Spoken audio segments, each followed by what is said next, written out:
Chapter 1, The Quiet Line in the Sand. The music had been playing for a while before Brian noticed it. Not because it was loud. His mother had learned years ago that anything above conversational volume made him subtly but visibly tense, but because it had shifted. The playlist had moved from something instrumental and inoffensive to a series of upbeat, aggressively cheerful songs that seemed engineered to suggest fun rather than facilitate it. Brian stood near the edge of the backyard, a paper plate balanced in his left hand, a fork in his right. He'd been working his way through a respectable portion of grilled vegetables and chicken, nodding at the right intervals, smiling when smiled at, doing everything expected of him on a Sunday afternoon.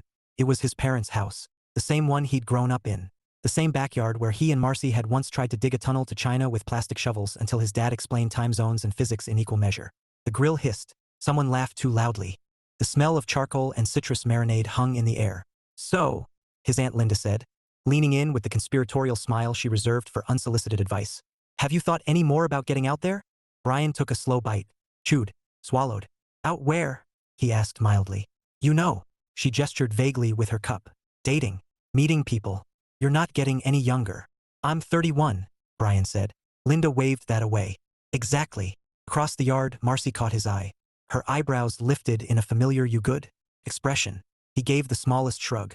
She grimaced sympathetically and turned back to a story she was telling his cousin about a disastrous spin class. Brian shifted his weight, already tired in the way that had nothing to do with sleep. "Well," Linda continued, undeterred, "it's just a shame. You're such a catch.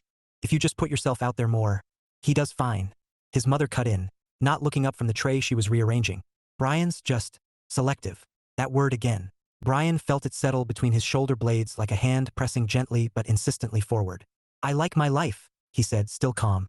He'd said this before. Many times. "I'm not opposed to people. I just don't need as many of them." His uncle chuckled. "That's what we're worried about." Something in Brian's chest tightened. Not sharply, but steadily, like a knot being drawn closed one loop at a time. "Worried about what?" he asked. "That you're isolating yourself," his uncle said.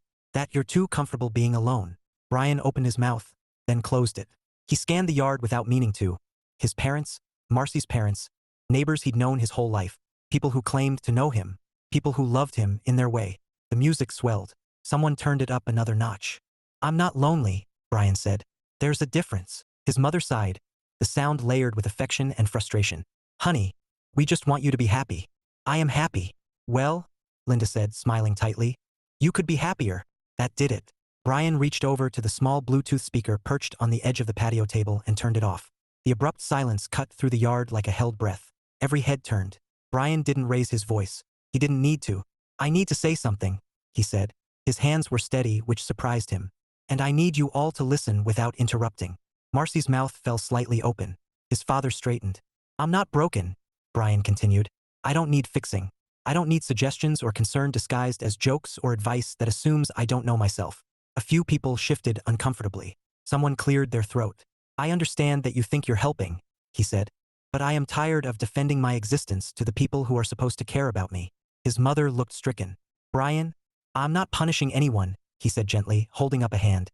"But if this doesn't stop, if my life continues to be treated like a problem to solve, I'm going to step back. For my own sake." The words landed softly and heavily all at once. "I love you," he added, "but I need respect. And if I can't have that, I need space." No one spoke. Brian set his plate down on the table, nodded once, more habit than intention, and walked through the house to the front door. He slipped on his shoes, grabbed his keys from the bowl by the mirror, and left. The drive home was quiet. He didn't turn on the radio. When he reached his apartment, he locked the door behind him and leaned his forehead briefly against the wood. His phone buzzed almost immediately. He didn't check it. Instead, he went to the kitchen, poured a glass of water, and stood at the counter until his hands stopped trembling. He had no idea what would happen next, but for the first time in a long while, he felt like he'd told the truth out loud, and that felt like enough to start with. Chapter 2. The Echo After Silence. Brian woke to the sound of his phone vibrating itself into exhaustion on the nightstand. He didn't reach for it right away. He lay on his back, staring at the ceiling fan as it completed slow, uneven rotations, each click of its motor slightly out of sync with the last. His apartment was quiet in the way he liked. No ambient hum from other people's expectations. No cheerful noise meant to fill space that didn't need filling. The phone stopped, then started again. He rolled onto his side and finally looked. "Mom, 2 missed calls, Dad, 1 missed call, Linda, voicemail, Marcy." Nothing. That last one landed heavier than the rest. Brian set the phone back down and got up. He showered, dressed, and made coffee with deliberate care, as though precision might keep the day from spilling over him. He checked the time. Late enough that no one could reasonably accuse him of sleeping in. Early enough that the world hadn't quite decided what it wanted from him yet. He listened to the voicemail while the coffee brewed. "Brian, honey?" His Aunt Linda began, her voice brittle with forced lightness. "I think maybe things got a little misunderstood yesterday. We were just trying to help. No one thinks you're broken, sweetheart. We just worry. Call me." He deleted it without responding. The group text arrived next, predictably titled Family Redheart. "We love you. Let's talk this out. You didn't have to leave like that. We're just concerned." Brian read it once, then again. He didn't reply. At work, the office lights felt harsher than usual. Brian slid into his desk chair, booted up his computer, and focused on the comfort of routine, emails, reports, numbers that behaved logically when given the right inputs. "Morning, man," said Kevin from the next cubicle, leaning over the partition. "You look serious." "I feel normal," Brian said. Kevin laughed. "That's serious for you." Brian gave a polite smile and returned to his screen. He was 10 minutes into a spreadsheet when his manager stopped by. "Hey, Brian," she said, resting a hip against the edge of his desk. "You doing okay? You were pretty quiet in the meeting Friday." Brian looked up. "I usually am." She nodded slowly. "Right, well, just making sure you're engaged." "I am," he said, "just not loudly." She smiled in what she probably thought was encouragement. "Sometimes you've got to advocate for yourself." The irony almost made him laugh. At lunch, he ate alone on a bench outside, the early spring air cool and honest. He checked his phone again despite himself. Still nothing from Marcy. That evening, when he got home, there was a knock at the door. He knew who it would be before he opened it. His parents stood in the hallway, his mother wringing her hands, his father holding a paper bag like a peace offering. "We brought soup," his mother said. Brian stepped aside. "Come in." They sat at the small kitchen table. His mother talked first, as she always did when nervous. "We didn't mean to make you feel attacked," she said. "I know," Brian said. "You want me to be happy." His father cleared his throat. "We thought you were." "I am," Brian repeated. "But not the way you keep imagining." His mother's eyes filled. "It's just hard to understand." "I'm not asking you to understand," Brian said gently. "I'm asking you to stop trying to change me." Silence settled between them, uneasy but not hostile. "We'll try," his father said finally. Brian nodded. "That's all I'm asking." They left an hour later. Brian stood alone in the doorway after it closed, feeling wrung out and oddly calm. It was nearly 10 when his phone buzzed again. "Marcy, can I come by?" He stared at the message for a full 5 seconds before replying. "Brian, yeah." She arrived 20 minutes later, hair still pulled into a messy ponytail, jacket unzipped despite the cold. "Hey," she said softly. "Hey." They stood there for a moment, neither moving. Then Marcy stepped inside and dropped onto the couch like she'd done 1,000 times before. "I heard," she said. Brian sat in the armchair across from her. "I figured. For what it's worth," she added. "I think you handled it really well." He let out a breath he hadn't realized he was holding. "You didn't try to fix me." She smiled, small and sincere. "You didn't need fixing." They sat in companionable quiet, the kind that had always belonged to them. "I should have said something sooner," Marcy said eventually. "Not yesterday. Before. When people started acting like you were some kind of project." Brian shrugged. "You've always had my back." She looked at him, really looked at him, like she was seeing something familiar from a new angle. "Yeah," she said. "I have." And for the first time since Sunday afternoon, Brian felt the echo fade. Chapter 3, Marcy, Unfiltered. Marcy didn't come back the next day. Brian noticed because he always noticed when patterns changed. He didn't expect her. She'd never been the type to hover, but the absence itself felt deliberate. Not cold, considerate, which somehow made it heavier. By Wednesday evening, the messages from family had slowed to a trickle. A careful text from his mother about leftovers. A thumbs-up reaction from his father to a photo of the soup container he'd returned clean. Peace offerings disguised as normalcy. Brian accepted them for what they were. Thursday night, there was another knock at his door. He opened it to find Marcy standing there with 2 paper cups and a small brown bag that smelled unmistakably like Thai food. "I come bearing pad Thai," she said. "And an apology." "For what?" "For assuming you'd want space without actually asking." She held up the cups. "Also, I didn't know if you'd want company or not, so I brought caffeine as a bribe." Brian stepped aside. "You didn't assume wrong." She grinned and came in, towing off her shoes. "Still, I don't like guessing with you." They ate on the couch, knees angled toward each other out of long habit. The silence wasn't awkward, but it wasn't empty either. It hummed, full of things neither of them had said yet. "So," Marcy said finally, twirling noodles around her fork. "You okay?" Brian considered the question carefully. "I'm steadier." "That tracks." She studied him. "You're not rattled. You're recalibrating." He glanced at her, surprised. "That's specific." I've known you since you cried because the substitute teacher rearranged the desks, she said. I know your tells. That was a valid emotional response. It was, she agreed. I punched a kid in 3rd grade for stealing my pudding cup. We all had our moments. Brian smiled despite himself. They ate a little more. Can I ask you something? Marcy said. He nodded. Did you mean it? She asked. About staying away if they don't respect your boundaries. Yes, Brian said without hesitation. She exhaled slowly. Okay, good. That wasn't what you were expecting? It was, she said. I just wanted to hear it out loud. She set her container aside and turned toward him fully, her expression shifting from casual to focused in the way it always did when she decided something mattered. Here's the thing, she said. You're right. You're not broken. And what they've been doing, what everyone does, is treating your quiet like a flaw instead of a trait. Brian listened. He always did when Marcy got like this. But, she continued, holding up a finger, you also let it slide for way too long. You absorb things. You let people talk over you because it's easier than correcting them. And then one day, you hit a wall. That's not, he stopped, considered. That's not entirely inaccurate. She smiled, soft but unwavering. I'm not saying you should be louder, or different, or more social. God knows the world has enough people talking. Thank you. I'm saying you deserve to take up space as you are, she said. And sometimes that means being uncomfortable for a minute so you don't have to be exhausted forever. Brian leaned back against the couch, absorbing that. No one else said that, he admitted. They wouldn't, Marcy said. They like you agreeable, quiet, easy to project onto. That doesn't make them villains. No, she agreed. But it does mean you don't owe them your compliance. The words settled between them, heavier than most of what they'd ever talked about. Brian looked at her, really looked, at the familiar tilt of her head, the way she gestured even when sitting still, the energy she carried so effortlessly. He'd always thought of them as opposites in the clean, uncomplicated way people liked to describe dynamics. But sitting there, he realized that wasn't quite right. They weren't opposites. They were complementary. You know, he said slowly, people always assume you're the one pushing me out of my comfort zone. Marcy snorted. Please, you set the boundaries. I just help you enforce them. That's not how it looks from the outside. I don't care how it looks, she said. I care how it feels. He nodded. It feels safe. She blinked, caught off guard. Yeah. The word lingered, suddenly weighted with something neither of them named. Marcy cleared her throat. Well, for what it's worth, if you decide to take a step back from family stuff for a while, I'm in. You don't have to do that. I know, she said. I want to. He smiled. Thank you. She stood a moment later, slinging her jacket over her shoulder. I'll let you get back to your monk-like existence. Introvert, Brian corrected. She paused at the door and looked at him, something thoughtful in her eyes. You know, she said, quiet doesn't mean invisible.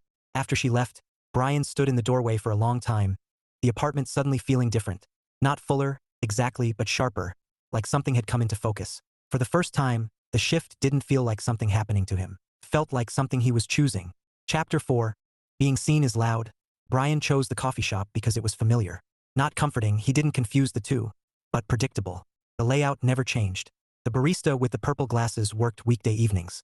The corner table by the window had a slight wobble that he compensated for with a folded napkin. Predictability didn't make him small. It made him efficient. What made this different was that he hadn't been invited. No coworker had suggested it. No family member had nudged him toward getting out. No one had framed it as a healthy step or a challenge or a fix. Brian had woken up that morning, thought about the quiet stretching endlessly ahead of him and decided, on his own, that he wanted to sit somewhere public and read without anyone expecting him to perform sociability in exchange for existing. It felt radical in a way that made him faintly amused. He ordered his usual and took the corner table, setting his book down with care. Around him, the low hum of other people's conversations braided together, laughing, typing, cups clinking. He didn't tune it out. He let it be what it was. 10 pages in, someone stopped near his table. Hey, a voice said. Brian looked up and blinked. Oh, hi. It was Emma from accounting. They'd exchanged maybe a dozen words over the course of 2 years, all of them polite and efficient. I thought that was you, she said. Mind if I sit? Everywhere else is aggressively full. Brian glanced around. It was busy, but not chaotic. He considered the question, not the request itself, but his own response to it. Sure, he said. That's fine. She sat, tucking her chair in carefully. I didn't know you came here. I do, Brian said. Just not usually at this time. She smiled. You always seem like you know what you're doing. That startled a laugh out of him. I don't think anyone's ever accused me of that. No, really, she said. You're calm. It's nice. Brian absorbed that. Not the compliment itself, but the fact that it wasn't followed by a suggestion. They fell into an easy, unforced conversation about work, about books, about how exhausting it was to be expected to have a personality that translated well to small talk. When Emma's friend arrived, she excused herself with a wave and a genuine, "See you around." Brian went back to his book, heart steady, shoulders loose. It wasn't a victory. It was a data point. Later that evening, Marcy texted, "Marcy, what are you doing tonight?" Brian glanced at the clock. "Early. Enough time." "Brian, at a coffee shop. Reading." There was a pause. Then Marcy, "On purpose?" He smiled. "Brian, yeah." "Marcy, proud of you. Want company or nah?" He considered it. Not out of anxiety, but intention. "Brian, company would be good." She arrived 10 minutes later like a burst of color. Bright scarf, boots too loud for the quiet floor, grin already in place. "There he is," she said, sliding into the chair across from him. "Man of mystery. I'm literally doing the least mysterious activity possible." She leaned forward. Stage whispered, "In public, without headphones. You're wild now." Brian shook his head, amused. "I didn't feel wild. I felt present." Marcy's smile softened. "That's better." They talked quietly, careful not to take over the space. Marcy ordered a drink she didn't finish, too caught up in watching Brian exist in this version of himself. Comfortable, contained, unshrinking. "You're different," she said eventually. "I don't think so." "You are," she insisted. "Not louder, just clearer." Brian closed his book. "I think I stopped waiting for permission." That earned him a long look. When they left, the night air was cool and honest. They stood on the sidewalk, neither rushing to say goodbye. "I like this version of you," Marcy said. "I like this version of me too," Brian replied. The words hung there, unclaimed by humor or deflection. Marcy tucked her hands into her jacket pockets. "You know people are going to notice." "I know," Brian said. "And you're okay with that?" He thought of the coffee shop, the easy conversation, the absence of apology in his own posture. "Yes," she nodded slowly. "Okay."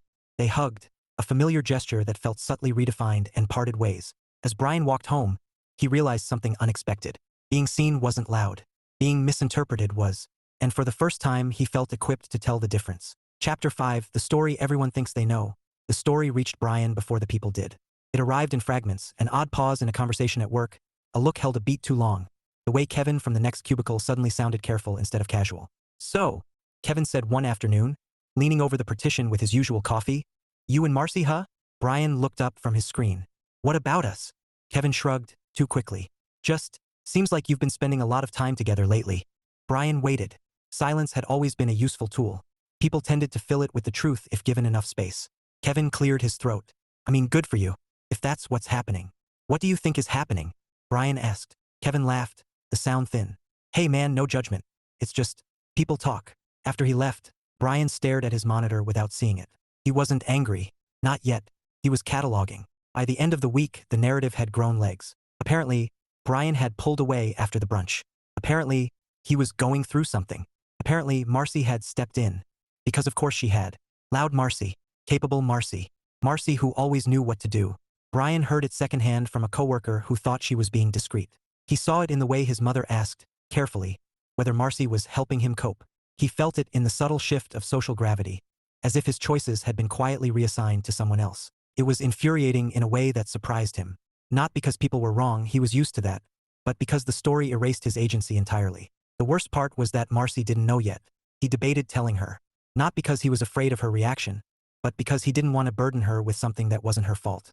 He'd spent years absorbing other people's discomfort. He wasn't interested in passing it along just because it was easier. Still, the truth had a way of surfacing. It happened at a friend's birthday dinner the following Saturday. A small group, nothing overwhelming. Brian had agreed to go because he wanted to, not because he felt obligated. That distinction mattered to him now. Marcy slid into the seat beside him as plates were cleared and dessert menus passed around. "You okay?" she asked quietly.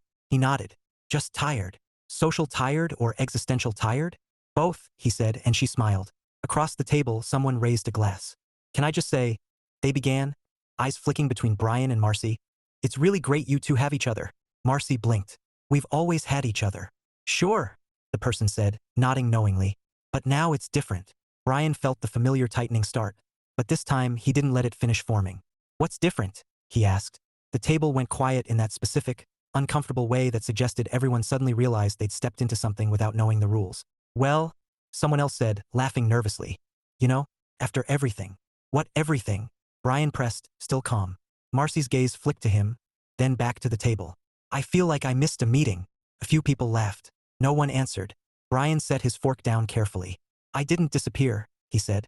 I set boundaries. That's basically the same thing, someone offered. No, Brian said. It isn't. Marcy leaned back slightly, studying him. Not worried, but attentive. Ready. I didn't withdraw because I needed managing, Brian continued. I stepped back because I was tired of being treated like a problem. The silence deepened. And Marcy didn't step in to rescue me, he added. She listened. That's different. Marcy's eyebrows lifted, but she didn't interrupt. I make my own decisions, Brian said. Quietly.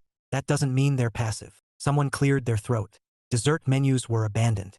The moment passed, awkward and unresolved. The drive home was quiet. Marcy didn't speak until they were halfway to her place. So, she said, that was new. I'm sorry, Brian said immediately. I should have told you. Told me what? He glanced at her. That people think you're handling me. Marcy laughed once, sharp and incredulous. Of course they do. That doesn't bother you? She considered it. It bothers me that they think you need handling. Brian nodded. Me too. She was quiet for a moment. Then, do you know what they think about you right now? That I'm fragile? That you're having some kind of delayed rebellion, she said. That you'll either snap back into place or disappear completely. Brian huffed a quiet laugh. Those are extreme options. People don't like nuance, Marcy said. It's bad for gossip. They pulled into her driveway but didn't get out of the car. You okay? She asked again. Yes, Brian said. I just didn't expect it to be this loud. Marcy smiled faintly. Being misread usually is. He hesitated, then said, I don't want you to feel like you're being cast in a role you didn't choose. She turned to face him fully. Brian, I choose you. Not as a project. Not as a fixer-upper. As a person I care about. The word choose settled somewhere deep and steady. Thank you, he said. For the record, she added. I'm not interested in being anyone's handler. I wouldn't let you, he said. She grinned. Good. They sat there a moment longer, something unspoken pressing gently at the edges of the familiar. As Brian drove home alone, he realized that setting boundaries wasn't a one-time event. It was an ongoing act, one that required clarity, patience, and the willingness to correct the story when it went wrong. He wasn't invisible. He was just finally refusing to be rewritten. Chapter 6, Crossing the Line That Was Always There. The realization didn't arrive all at once. It came the way most honest things did for Brian, quietly, without announcement, slipping into place when he wasn't looking for it. He noticed it on a Tuesday evening while folding laundry. He'd put on a podcast out of habit, then turned it off halfway through because he kept thinking about something Marcy had said 2 days earlier, an offhand comment about how she liked that he never rushed her. The thought followed him from the bedroom to the kitchen, settled in his chest while he matched socks, lingered as he stacked folded shirts with careful precision. It wasn't longing. Not exactly. It was recognition. Brian sat on the edge of his bed and let the thought finish forming. I don't just feel safe with her, he realized. I feel known. That was different. He didn't text her right away. He wasn't afraid, just deliberate. Brian had never been impulsive with his inner life. Once he named something, he wanted to understand its shape before offering it to someone else. The next time they saw each other, it was at Marcy's place. No plan beyond dinner. No expectation beyond being in the same room. She was barefoot, moving around her kitchen with familiar ease, narrating a minor disaster involving overcooked rice and an experimental sauce. I should not be allowed to improvise, she declared, waving a wooden spoon. I need rules.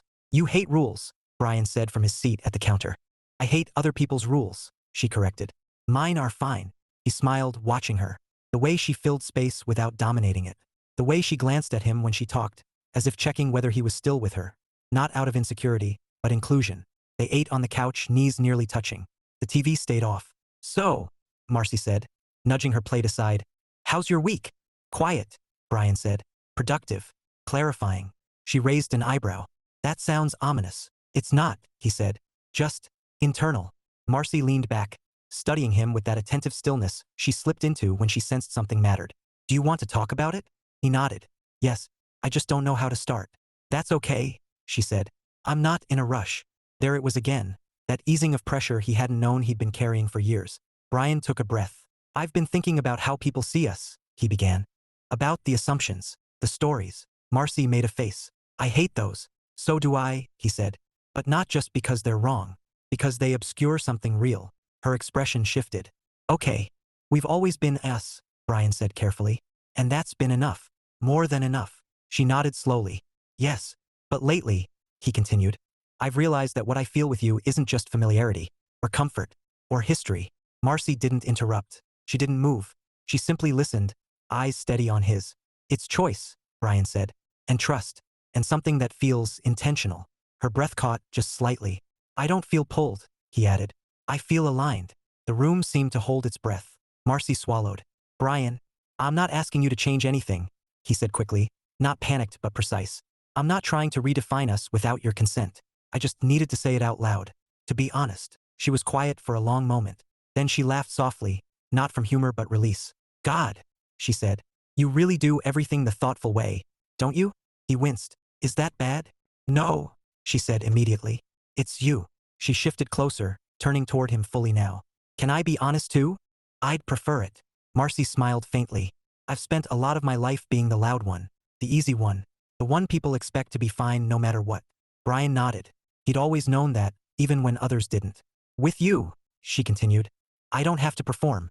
I don't have to fill silence or soften myself or be the spark plug in the room. He felt that settle deep, warm, and steady. But, she said, I was scared, because if we crossed that line and it didn't work, I didn't know who I'd be without you. Brian's voice was quiet. I don't think you'd lose me. She searched his face. You're sure? Yes, he said. Whatever this becomes or doesn't, we don't stop being honest. That's the part that matters to me. Marcy let out a breath she'd clearly been holding for years. Okay, she said. Then here's my truth. She reached for his hand, fingers warm, confident. I've loved you for a long time, she said. Not in the dramatic fireworks way people expect. In the steady way. The way that sneaks up on you and refuses to leave. Brian felt the word love land without shock, without fear. Felt inevitable. I didn't want to need you, she said. So I pretended I didn't. I don't want to be needed, Brian said softly. I want to be chosen. She smiled, eyes shining.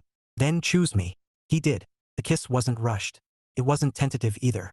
It was careful in the way something precious is careful, not fragile but intentional. Brian felt it resonate through him. Not like an explosion, but like a door opening that he hadn't realized had been closed. When they pulled back, Marcy rested her forehead against his. Well, she murmured. That explains a lot. Brian laughed quietly. It really does. They didn't label anything that night. They didn't make plans or promises beyond staying honest, staying aware, staying themselves. As Brian walked home later, the night air cool against his skin, he felt something new settle into place. Not uncertainty, but possibility. The line hadn't been crossed. It had been acknowledged. And for the first time, he wasn't afraid of where it led. Chapter 7, Risk, carefully chosen, they didn't announce anything. That was the first quiet agreement neither of them had to say out loud. Brian and Marcy didn't redefine themselves with declarations or social media updates or a sudden change in how they occupied space together. The shift showed up instead in smaller, more intentional ways. How Marcy reached for Brian's hand without looking. How Brian leaned into her presence without retreating afterward. They chose each other the same way Brian chose most things. Carefully, with attention, without apology. Their first official date, if it could be called that, was a Thursday evening at Brian's apartment. No reservations. No crowds. Marcy brought groceries. Brian cooked. You realize this is deeply on brand for you, Marcy said, watching him chop vegetables with precise efficiency. It's on brand for us, Brian corrected. You hate loud restaurants. I hate waiting 45 minutes for food I could make better at home, she said. Important distinction. He smiled, comfortable. They ate at the small kitchen table, knees brushing, conversation easy but edged with something new. Awareness, maybe. Brian noticed the way Marcy watched him when he talked, not with curiosity but appreciation. As if she'd always known this version of him existed and was quietly pleased he'd finally let it breathe. Later, they sat on the couch, her feet tucked under his leg, his arm resting along the back cushion behind her. Not possessive, just present. This feels good, Marcy said, voice thoughtful. It does, Brian agreed. And it feels sustainable. She laughed softly. God, you're romantic. I mean that sincerely. I know, she said. That's why it works. The outside world, however, had not agreed to their subtlety. It started with Brian's mother inviting Marcy to dinner, just Marcy, framed as a casual check-in. A girls' night. Brian declined for her before she even had to ask. That's a trap, Marcy said flatly when he told her. I know, Brian said. You don't have to manage my family. I wouldn't, she replied. But I would burn something down. He smiled. That's why I said no. At work, the shift was more insidious. Brian found himself fielding concern disguised as curiosity. You seem different lately, a coworker said. More confident. Brian nodded. I am. That's great, she replied. Is that because of, you know? He met her gaze. It's because I'm comfortable with myself. She looked vaguely disappointed. The pressure mounted not aggressively, but persistently. Invitations framed as interventions. Questions layered with implication. Brian felt it pressing at the edges of his newfound equilibrium. One evening, Sitting on Marcy's balcony with cheap wine and the city humming below, he said, "I think I'm going to have to draw another line." Marcy turned to him. "With who?" "Everyone," he said. Not angrily, just clearly. She studied his face. "Do you want me there?" He considered it. Not out of doubt but respect. "Yes," he said. "But not to speak for me." She nodded. "Then I'll stand with you." Quietly. The conversation with his family happened the following Sunday. This time, Brian didn't turn off music or leave abruptly. He sat at the table, hands folded, voice steady. "I'm not isolating," he said. "I'm curating. And that includes how much access people have to my inner life." His mother cried. His father listened. His aunt bristled. Brian didn't argue. He didn't over-explain. He didn't soften the message to make it easier to swallow. When it was over, he felt drained but intact. Outside, Marcy squeezed his hand. "You were really clear," she said. "I'm tired of being misunderstood quietly," Brian replied. She smiled at him, proud and affectionate and something warmer still. That night, back at her place, they lay side by side, talking in the dark. "Are you scared?" Marcy asked. Brian thought about it. "No," he said. "I'm aware. That feels different." She shifted closer. "You're risking things." "Yes. With me." He turned toward her. "That's the point." Marcy kissed him, slow and deliberate, the kind of kiss that carried intention rather than urgency. "Okay," she said softly against his mouth. "Then I'm in." Brian rested his forehead against hers, the world quieter than it had ever been. Not because it demanded less of him, but because he was no longer letting it define him. Risk, he'd learned, wasn't about leaping. It was about choosing what and who was worth stepping toward. Chapter 8. The difference between alone and lonely. Brian had always been good at being alone. He knew how to structure his time so it felt intentional instead of empty, how to let a quiet evening stretch without turning it into something to justify. He knew the comfort of a single lamp on in a dark room, the steadiness of routine, the relief of not having to explain himself to the air. Loneliness, on the other hand, was something he'd only encountered intermittently. It showed up not in silence, but in noise, when he was surrounded by people who spoke around him instead of to him, when his presence felt like an accessory rather than a choice. It was a distinction he understood more clearly now. The test came sooner than he expected. His cousin Sarah was getting married. Small ceremony, outdoor venue, extended family and friends, the kind of event that used to leave Brian exhausted before he even arrived. He'd debated declining. Not because he didn't want to support her, but because he could already anticipate the questions, the commentary, the careful watching. Then Marcy had said, simply, "Do you want to go?" Not should you. Not would it be good for you. Just want. "Yes," Brian had said after a moment. "I do." So they went together. The venue was a converted barn strung with lights, the late afternoon sun warm but not oppressive. People milled about in clusters, laughter rising and falling in easy waves. Brian felt the familiar hum of stimulation, but it didn't overwhelm him. He stayed grounded, aware of Marcy at his side, not as an anchor but as a presence he'd chosen. "You doing okay?" she asked quietly as they found their seats. "Yes," he said, and meant it. The ceremony was brief and sincere. Brian watched Sarah's face as she spoke her vows. Steady, certain, unperformative, and felt a surprising swell of emotion. Not envy, recognition, of choosing something and standing in it without apology.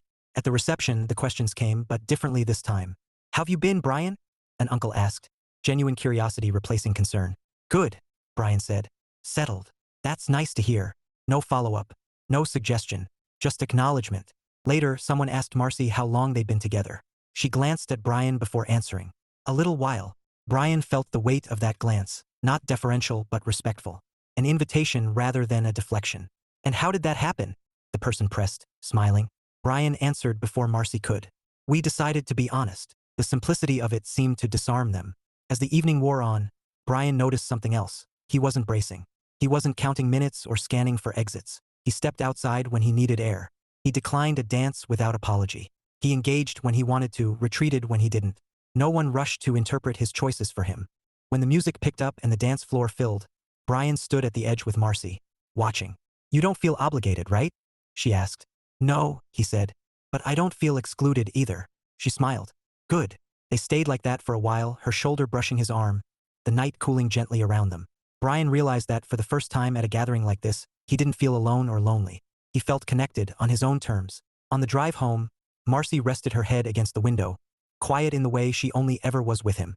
"You were different tonight," she said eventually. "I felt different," Brian replied. "In a good way." "Yes." She turned to look at him. "You didn't disappear." "I didn't need to," he said. "You weren't pulling me into anything." She nodded, thoughtful. "I don't want to be your shield." "I don't want one," Brian said. "I want a partner." Her smile was slow, warm. Then that's what we are. They stopped at a red light. The city around them hummed, indifferent and alive. Can I tell you something?